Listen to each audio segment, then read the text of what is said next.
Hi guys, it's Mrs. Burke and Dominic here with our third chapter of Mr. Popper's Penguins, and it's called Out of the Antarctic. Here we go. What with the excitement of having the great Admiral Drake speak to him over the radio and his curiosity about the Admiral's message to him, Mr. Popper did not sleep very well that night. He did not see how he could possibly wait to find out what the Admiral meant. When morning came, he was almost sorry that he had nowhere to go, no houses to paint, no rooms to paper. It would have helped to pass the time. "Would you like the living room papered over?" he asked Mrs. Popper. "I have quite a lot of paper number 88 left over from the mayor's house." "I would not," said Mrs. Popper firmly. "The paper on now is plenty good enough.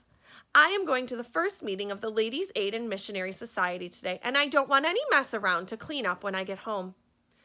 "Very well, my love," said Mr. Popper meekly, and he settled down with his pipe, his globe, and his book of Antarctic adventures. But somehow, as he read today, he could not keep his mind on the printed words. His thoughts kept straying away to Admiral Drake. What could he have meant by a surprise for Mr. Popper? Fortunately, for his peace of mind, he did not have to wait very long. That afternoon, while Mrs. Popper was still away at her meeting and Janie and Bill had not yet come home from school, there was a loud ring at the front door. "I suppose it is just the postman. I won't bother to answer it," he said to himself. The bell rang again, a little louder this time. Grumbling to himself, Mr. Popper went to the door. It was not the postman who stood there. It was an expressman with the largest box Mr. Popper had ever seen. "Party by the name of Popper live here?" "That's me." "Well, here's a package that's come Air Express all the way from Antarctica. Some journey, I'll say." Mr. Popper signed the receipt and examined the box. It was covered all over with markings. "Unpack at once," said one. "Keep cool," said another. He noticed that the box was punched here and there with air holes. You can imagine that once he had had the box inside the house, Mr. Popper lost no time in getting the screwdriver, for by this time, of course, he had guessed that it was the surprise from Admiral Drake. He had succeeded in removing the outer boards and part of the packaging, which was a layer of dry ice, when from the depths of the package he suddenly heard a faint "ork." His heart stood still. Surely he had heard that sound before at the Drake Expedition movie. His hands were trembling so that he could scarcely lift off the last of the wrappings. Look at what was in the package. There was not the slightest doubt about it. It was a penguin. Mr. Popper was speechless with delight, but the penguin was not speechless. "Ork!" it said again, and this time it held out its flippers and jumped over the packaging debris. It was a stout little fellow about 2.5 feet high.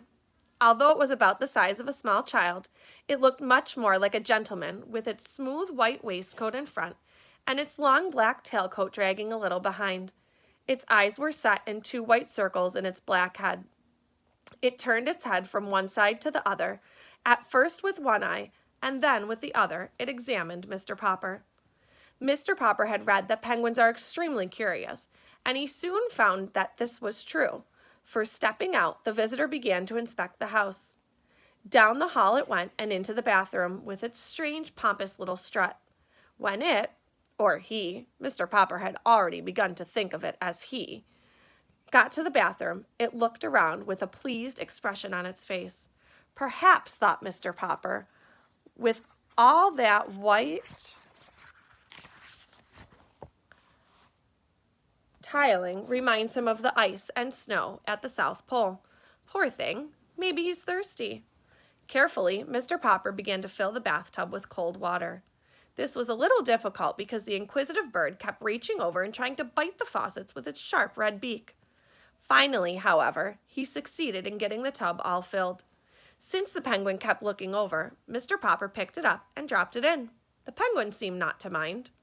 "Anyway, you're not shy," said Mr. Popper. "I guess you've got sort of used to playing around with those explorers at the pole." When he thought the penguin had had enough of a bath, he drew out the stopper. He was just wondering what to do next when Janie and Bill burst in from school. "Papa!" they shouted together at the bathroom door. "What is it?" "It's a South Pole penguin sent to me by Admiral Drake." "Look," said Bill. "It's marching." The delighted penguin was indeed marching. With a little pleased nods of his handsome black head, he was parading up and down the inside of the bathtub. Sometimes he seemed to be counting the steps it took. 6 steps for the length, 2 steps for the width, 6 steps for the length again, and 2 more for the width.